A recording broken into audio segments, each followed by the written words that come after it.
Hello guys, आज मैं आपको एक्सप्लेन करने वाली हूँ काफी दिनों बाद क्रूअल रोमांस का एपिसोड 36। तो चलिए शुरू करते हैं।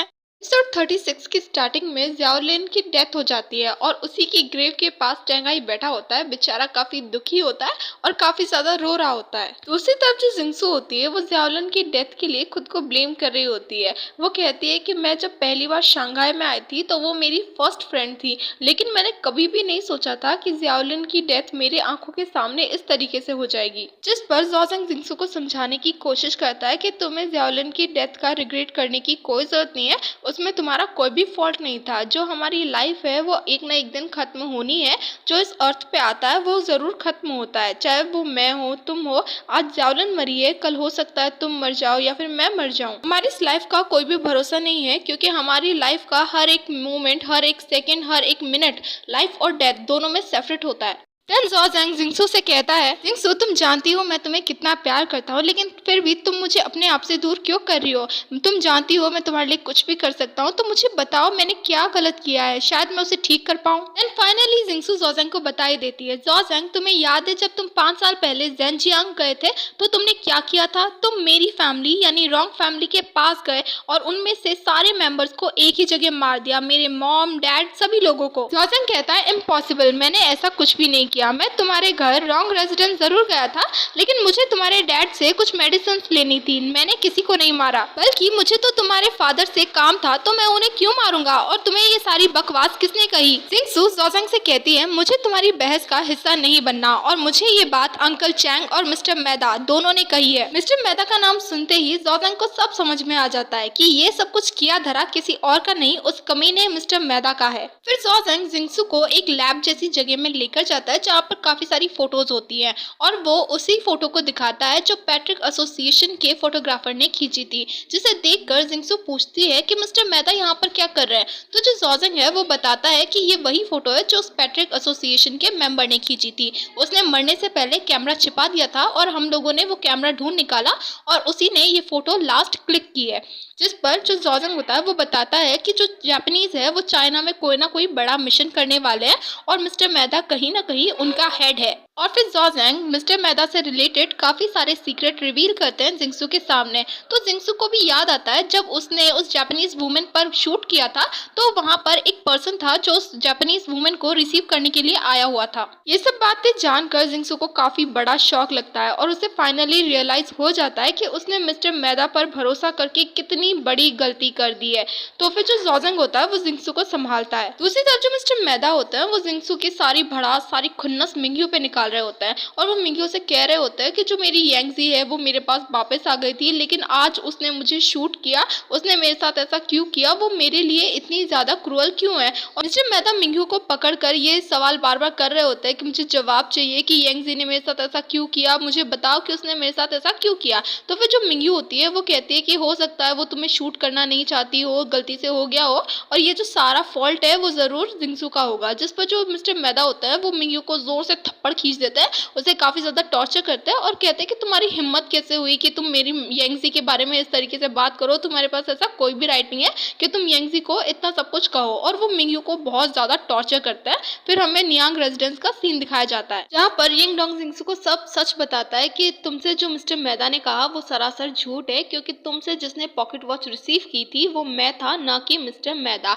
जिस पर जिंगसू कहती है तो वो तुम थे जिसने प्रिस्ट मतलब कि फादर बनने का एक्ट किया था। जिस पर यिंग डोंग कहता है, हाँ, क्योंकि मेरा जो भाई है वो हमेशा चर्च में डोनेशन करता रहता है, इसीलिए मैंने जो रियल फादर थे उन्हें बाहर भिजवा दिया था और खुद प्रिस्ट बनकर मतलब फादर बनकर उस कन्फेशन रूम में बैठ गया। और जब मैंने पॉकेट वॉच रिसीव की थी तो वहां पर जापानीज आ गए थे, इसीलिए मैंने अपनी जान बचाने के लिए वहां से भाग गया, लेकिन इसी बीच मुझसे वो पॉकेट वॉच खो गई थी। देन जो ज़ॉज़ेंग होता है वो जिंगसू को बताता है जो पॉकेट वॉच तुम्हारे पास थी उसमें एक इम्पोर्टेंट सीक्रेट था जो कि जापानीज लोगों के लिए काफी ज्यादा इम्पोर्टेंट था। जैसे ही वो पॉकेट वॉच तुम्हारी फैमिली यानी कि रॉन्ग फैमिली के पास आई तो जापानीज लोगों ने उस पॉकेट वॉच को लेने के लिए तुम्हारी जो पूरी फैमिली है उसे मार दिया, तुम्हारे घर को जला दिया ताकि ये मैटर सामने ना आए। अगले दिन जॉ जैंग, जिंगसू, यिंगडोंग और जॉजेंग के सारे भाई चेरी ब्लॉसम हॉल पहुंच जाते हैं, जहाँ पे जितने भी जापानीज बंदे होते हैं वो सभी रह रहे होते हैं। फिर जो शिहा होता है वो जॉजेंग को आकर बताता है कि हमने पूरी बिल्डिंग छान मारी लेकिन यहाँ पर कोई भी नहीं है। मुझे लगता है मिस्टर मैदा को हमारे आने का पहले से पता था, इसीलिए वो जल्दी से जल्दी ही सब कुछ लेकर यहाँ से निकल चुके हैं। तो जो जॉजेंग होता है वो कहता है कि पूरी शांघाई सिटी में मिस्टर मैदा को ढूंढ निकालो और जो कोई भी मिस्टर मैदा के बारे में कोई भी न्यूज देता है उसे हमारी तरफ से एक अच्छा सा रिपोर्ट दिया जाएगा। फिर हमें जॉ जैंग और टेंगाई दोनों को साथ में दिखाया जाता है, जहाँ पर टेंगाई कह रहा होता है, सेकंड मास्टर मुझे डर है कि मैं फ्यूचर में आपकी हेल्प नहीं कर पाऊंगा, क्योंकि आप भी जानते हैं जब से मेरा पैर टूटा है तब से मैं एकदम यूजलेस हूँ, मैं किसी काम का नहीं रहा और मुझे डर है अगर मैं चैम्बर ऑफ कॉमर्स के साथ, आपके भाइयों के साथ और आपके साथ रहा तो मैं सिर्फ आप पर एक बर्डन बन जाऊंगा। और जो जावलान है उसकी डेथ का रीजन भी मैं ही हूँ और वो खुद को ही ब्लेम कर रहा होता है जावलान की डेथ के लिए, जिस पर जो जॉजेंग है वो उसे समझाता है कि ऐसा कुछ भी नहीं है और तुम मेरे भाई हो और हमेशा मेरे भाई ही रहोगे। फिर टेंगाई जावलान की ग्रेव पर जाता है और अपने साथ कुछ फ्लावर्स और एक हेयर क्लिप भी लेकर जाता है और वो कहता है, जावलान तुम्हें ये हेयर क्लिप याद है, जब मैं तुम्हें एक डिपार्टमेंटल स्टोर लेके गया था तो वहाँ पर तुम्हें ये हेयर क्लिप काफी ज्यादा पसंद आया था, तो मैंने तुमसे कहा भी था क्या तुम्हें ये चाहिए, जिस पर तुमने मना कर दिया था। लेकिन जब तुम उस डिपार्टमेंटल स्टोर से चली गई थी तो मैं दोबारा उस डिपार्टमेंटल स्टोर में गया था और तुम्हारे लिए ये हेयर क्लिप खरीद लिया था। मैंने सोचा था शादी के बाद मैं तुम्हें ये गिफ्ट दूंगा, लेकिन तुम जो हो मुझे छोड़ के जा चुकी हो।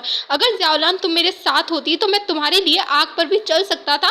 मैंने तुम्हारा कितना वेट किया, लेकिन तुम जो हो मुझे इस तरीके से छोड़ के जा चुकी हो और तुम्हारी जो डेथ है उसका रीजन मैं हूँ, क्योंकि तुमने मुझ जैसे क्रिपल पर्सन से प्यार किया, मैं तुम्हें डिजर्व ही नहीं करता था। जावलान अगर तुम मेरे साथ होती तो मैं तुम्हें अपना बेस्ट देता, लेकिन अब जो तुम जा चुकी हो तो तुम फिक्र मत करो, मैं तुम्हें अकेला नहीं छोड़ूंगा।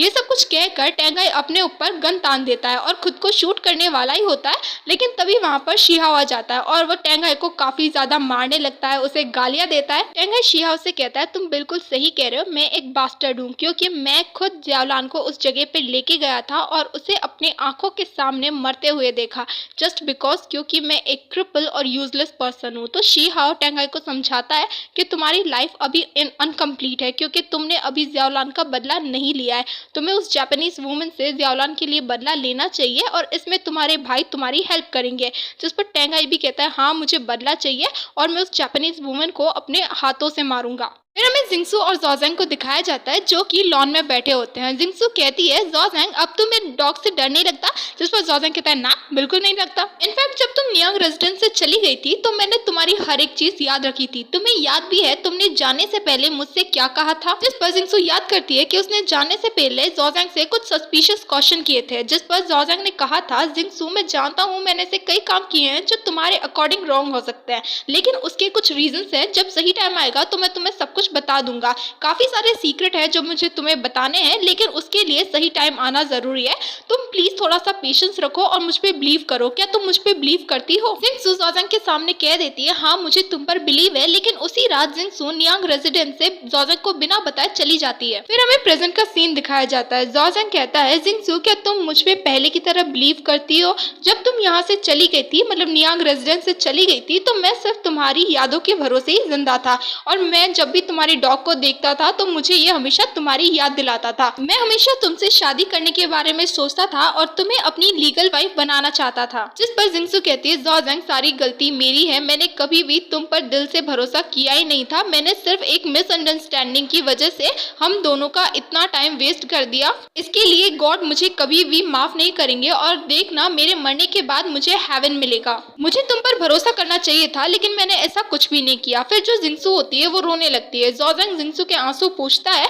और कहता है, जितनी गलती तुम्हारी है उतनी मेरी भी है, मुझे शुरुआत से तुम्हें सब कुछ बताना चाहिए था, अगर मैं ऐसा करता तो इतनी ज्यादा मिसअंडरस्टैंडिंग होती ही नहीं, लेकिन मैंने तुम्हें कुछ भी नहीं बताया। फिर जो जॉजेंग होता है वो जिंगसू के आंसू पोंछता है और उसे एक स्वीट सी किस करता है। फिर जो है हमें यंग मास्टर को दिखाया जाता है जो थोड़ा सा गुमसुम सा उदास सा होता है, क्योंकि जो जिंगसू है वो उसे छोड़ के जा चुकी होती है। यार ये पूरे ड्रामे में यिंगडोंग की किस्मत प्यार को लेकर सच में बहुत खराब है, उसे ना जिंगसू मिलती है ना मिंगयू मिलती है। फिर हमें नेक्स्ट मॉर्निंग शंघाई का सीन दिखाया जाता है। जो यिंगडोंग होता है वो अपने गन और डॉक्यूमेंट लेकर पैट्रिक एसोसिएशन के लीडर को दे देता है और कहता है मैं अब ये एसोसिएशन छोड़ना चाहता हूँ क्योंकि मैंने ये सिर्फ जिंगसू की वजह से ज्वाइन किया था, लेकिन अब जो है जिंगसू जा चुके हैं तो मेरा मन है वो यहाँ पे नहीं लगेगा। जिस पर जो लीडर है वो भी समझ जाता है और वो कहता है अब तुम कहाँ जाओगे। फिर हमें मिस्टर जैंग का घर दिखाया जाता है। जब मिस्टर जैंग अपने ऑफिस में आते हैं तो वो देखते हैं उनकी सीट पर ऑलरेडी कोई बैठा हुआ है, तो वो कहते हैं मेरे अलावा मेरी सीट पर और कोई नहीं बैठ सकता। जिस पर जो यिंगडोंग है वो अपना फेस टर्न करके कहता है भाई आप तो ऐसे कह रहे हो जैसे मैं पहले आपकी सीट पर कभी नहीं बैठा। जिस पर मिस्टर जैंग कहते हैं यिंगडोंग तुम फाइनली वापस आ गए, तुमने काफी टाइम लगाया वापस आने में लेकिन तुम वापस तो आ गए। जिस पर यिंगडोंग कहता है ये मेरा घर है, क्या आप मुझे वेलकम नहीं करेंगे अपने घर में। जिस पर जो मिस्टर जैंग होता है वो कहता है कि हमने तुम्हारा कब वेलकम नहीं किया है, ये तुम्हारा घर है याद रखो और तुम्हारी इस फैमिली में काफी इंपॉर्टेंस है। फिर जो दोनों भाई है वो एक दूसरे को हक करके काफी खुश होते हैं। फिर मिस्टर जैंग और यिंगडोंग दोनों ही लॉन में बैठकर बातें कर रहे होते हैं, तभी वहाँ पर मिंगयू आ जाती है। तो जिसे देखकर मिस्टर जैंग कहते हैं देखो मिंगयू भी आ गई यिंगडोंग। तो जैसे ही मिंगयू यिंगडोंग को देखती है तो वो काफी ज्यादा खुश हो जाती है। फिर मिस्टर जैंग को एक इम्पोर्टेंट काम आ जाता है तो वहाँ से चले जाते हैं और दोनों सर्वेंट भी चली जाती है। फिर जो मिंगयू और यिंगडोंग है वो दोनों साथ में बैठकर बात करने लगते हैं। मिंगयू कहती है यिंगडोंग तुम इतने टाइम से कहाँ थे, तुम्हारे भाई ने तुम्हें ढूंढने की कितनी कोशिश की, उन्होंने तुम्हारे पीछे अपने बंदे भी भेजे थे लेकिन जैसे ही वो लोग तुम तक पहुंचते तुम ऑलरेडी वहां से जा चुके थे। जिस पर यिंगडोंग कहता है हाँ मैं नॉर्थ वेस्ट में रह रहा था। फिर दोनों ही काफी सारी बातें करते हैं लेकिन इसी बीच जो यिंगडोंग है वो ये कह देता है कि मिंगयू मेरा जो भाई है वो तुम्हें काफी ज्यादा प्यार करता है, वो तुम्हें दिल से प्यार करता है, तो तुम्हें उसके साथ रहना चाहिए और तुम्हें हमेशा उसे खुश रखना चाहिए। और इस तरीके से जो यिंगडोंग है वो साफ साफ कन्फेस कर देता है कि वो मिंगयू पर हमेशा हमेशा के लिए गिव अप कर रहा है। फिर हमें मिस्टर मैदा को दिखाया जाता है जो अपनी गर्लफ्रेंड की फोटो देख रहे होते हैं और काफी उदास होते हैं। तभी वहाँ पर वो जापानीज वुमेन आ जाती है तो मिस्टर मैदा उससे कहते हैं कि मैंने तुम्हें पहले नहीं कहा कि तुम जब भी मेरे पास आओ तो तुम्हें मुझे रिपोर्ट करना होगा। तभी जो मिस्टर मैदा के टीचर होते हैं वो कहते हैं कि अब मुझे भी तुम्हें देखने के लिए तुम्हें रिपोर्ट करना पड़ेगा। फिर मिस्टर मैदा अपने घुटनों पे बैठे होते हैं और उसके टीचर कह रहे होते हैं कि मैंने तुम्हें कहा था कि तुम्हें उस वुमेन रॉन्ग जिंगसू को मारना है लेकिन तुमने उसे नहीं मारा, तुमने मुझसे झूठ बोला। तुम क्यों नहीं समझते कि वो वुमेन तुम्हारी गर्लफ्रेंड येंगजी नहीं है, वो तुम्हारे अपोनेंट जोजेंग की वुमेन है, उसकी वाइफ है। और तुम्हें क्या लगता है येंगजी जिंदा है, तुम्हारे पास वापस आ जाएगी? तो ऐसा कभी नहीं होने वाला, येंगजी कई सालों पहले मर चुकी है। तुम्हारी जो गर्लफ्रेंड थी वो एक जापानीज वुमेन थी और जो जिंगसू है वो एक चाइनीज वुमेन है, वो हमारी अपोनेंट है, वो हमारी एनिमी है। अगर तुम उसे नहीं मार सकते तो मैं उसे तुम्हारे लिए मार सकता हूँ। और ये सब कुछ सुनकर जो मिस्टर मैदा है वो काफी ज्यादा रोते हैं, उनकी आंखों से आंसू आते हैं। हमें शंघाई सिटी का सीन दिखाया जाता है जहाँ पर चावलों की प्राइस काफी ज्यादा बढ़ जाती है। तो जो लोग चावल खरीदने के लिए आते हैं वो कहते हैं कि इतना ज्यादा प्राइस कैसे बढ़ गया, कल कितना कम था। जिस पर जो दुकानदार होते हैं वो कहते हैं कि देखो आज तो इतना है, कल इससे ज्यादा बढ़ जाएगा, अगर तुम्हें चाहिए तो लो वरना यहाँ से चले जाओ। फिर जो शिहा होता है वो जोजेंग से कहता है मास्टर मार्केट में चावलों की शॉर्टेज पड़ गई है जिसकी वजह से उसकी जो चावलों की प्राइस है वो आसमान छू रही है, मुझे लगता है आपको थोड़े और चावल मंगवा लेने चाहिए। जोजेंग कहता है हमारे स्टोर में ऑलरेडी काफी सारा चावल है और मैंने और भी मंगवा लिए हैं, तो तुम्हें उसके बारे में फिक्र करने की जरूरत नहीं। तुम बस ये पता करो कि अचानक से चावलों की प्राइस इतनी कैसे बढ़ गई, तुम इसकी इन्वेस्टिगेशन शुरू कर दो। तभी वहाँ पर टेंगाई आता है और कहता है सेकंड मास्टर निंगयान मतलब नियांग रेजिडेंस के बाहर काफी सारे बेगर्स की लाइन लगी हुई है और जो मिस जिंगसू है वो उन सभी को राइस डोनेट कर रही है। नियांग रेजिडेंस के बाहर एक वुमेन होती है जो कि जिंगसू से कह रही होती है मिस मैंने 2 दिनों से कुछ नहीं खाया, मेरे बच्चे ने कुछ नहीं खाया, प्लीज आप हमारी हेल्प कीजिए। जिसे देखकर जिंगसू काफी ज्यादा परेशान हो जाती है कि वो क्या करे। और जो बाकी सारे बेगर्स होते हैं वो भी जिंगसू के सामने मिन्नतें करने लगते हैं कि प्लीज हमारी हेल्प कीजिए, प्लीज हमारी मदद कीजिए, हमें कुछ खाने के लिए दे दीजिए। उन सभी लोगों को जिंगसू के साथ साथ जोजेंग भी देख रहा होता है जो उसके पीछे खड़ा होता है। फिर जो जिंगसू है वो जोजेंग से कहती है मुझे वो लोग काफी ज्यादा तकलीफ में लगे थे इसीलिए मैंने उन लोगों को राइस डोनेट किया। जिस पर जोजेंग कहता है जो तुम करना चाहती हो वो तुम कर सकती हो, मैं तुम्हें उसके लिए सपोर्ट करूंगा